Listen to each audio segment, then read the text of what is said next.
आप सबको प्रभु यीशु मसीह के नाम से मेरा जय मसीह की। प्रियो, परमेश्वर पिता को धन्यवाद देता हूँ परमेश्वर पिता की दया के लिए जो परमेश्वर ने आज की सुबह हमारे जीवन में प्रदान किया। इसलिए परमेश्वर पिता को धन्यवाद हो। आइए मेरे साथ आज की सुबह परमेश्वर के वचन को पढ़ सकते हैं।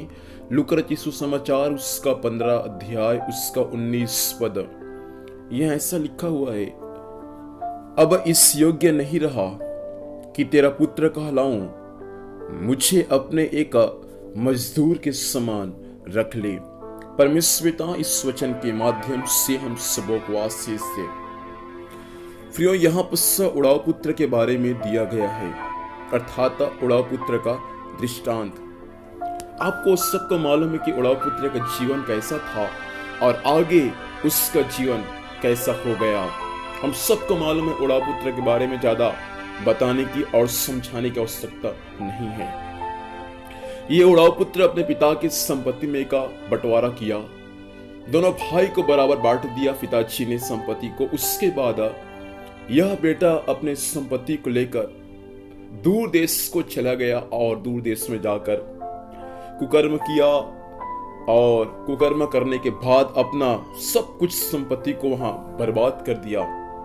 और उसके बाद उस देश में अकाल आया और अकाल ऐसा था कि उस देश में ऐसा अकाल आया कि लोग खाने के लिए भी तरस रहे थे। परमेश्वर के वचन के अनुसार यह उड़ाऊ पुत्र, यह बेटा एक सुअर के मालिक के पास जाकर विनती किया कि मुझे एक मजदूर के समान रख ले।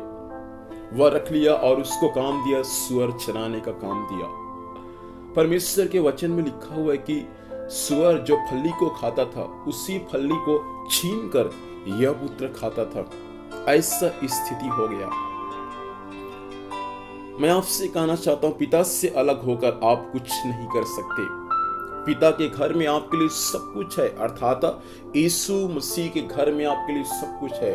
और जहां यीशु मसीह से आप अलग हो जाएंगे, मैं आपसे कहना चाहूंगा प्रभु से अलग होकर आप कुछ भी नहीं कर पाएंगे। उड़ाऊ पुत्र पिता से अलग होकर, संपत्ति तो था लेकिन संपत्ति कुछ समय के लिए उसका साथ दिया, बाकी संपत्ति समाप्त हो गया। देश में अकाल आया, उसका जीवन बस से बदतर हो गया।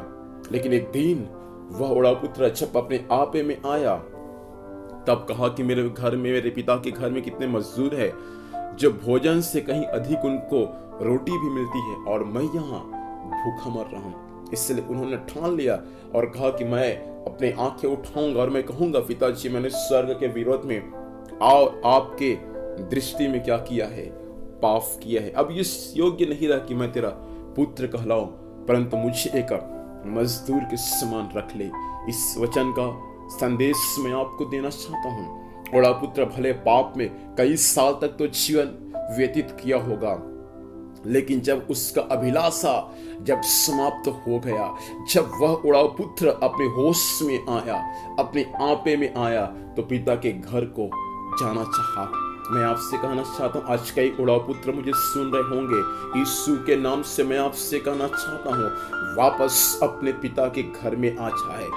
कई आज लोग मुझे सुन रहे, आपको होश में आने की आवश्यकता है, आपको वापस परमेश्वर के पास आने की आवश्यकता है। परमेश्वर के पास ही आपका भलाई हो सकता है, परमेश्वर के पास ही आपके परिवार का भलाई हो सकता है। परमेश्वर से अलग होकर आप कुछ नहीं कर सकते। मेरे भाई, परमेश्वर का वचन आपसे कहना चाहता है, मेरी बहन, परमेश्वर का वचन आपसे कहना चाहता है, वापस उड़ाऊ पुत्र के समान पिता के पास में आ जाए।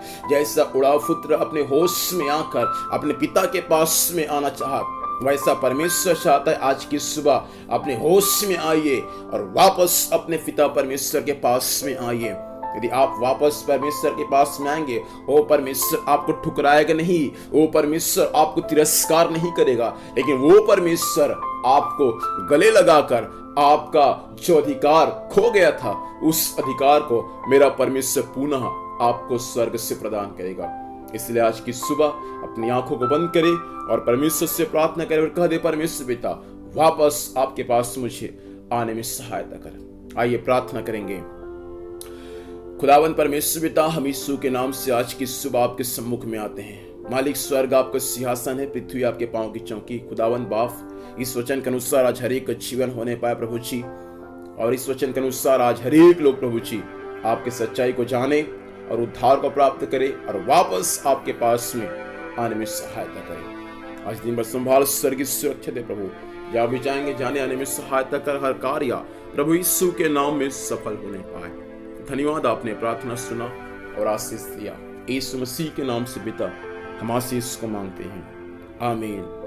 प्रभु हम सबों को आशीष दे, आप सबों को जय मसीह की। Praise the Lord.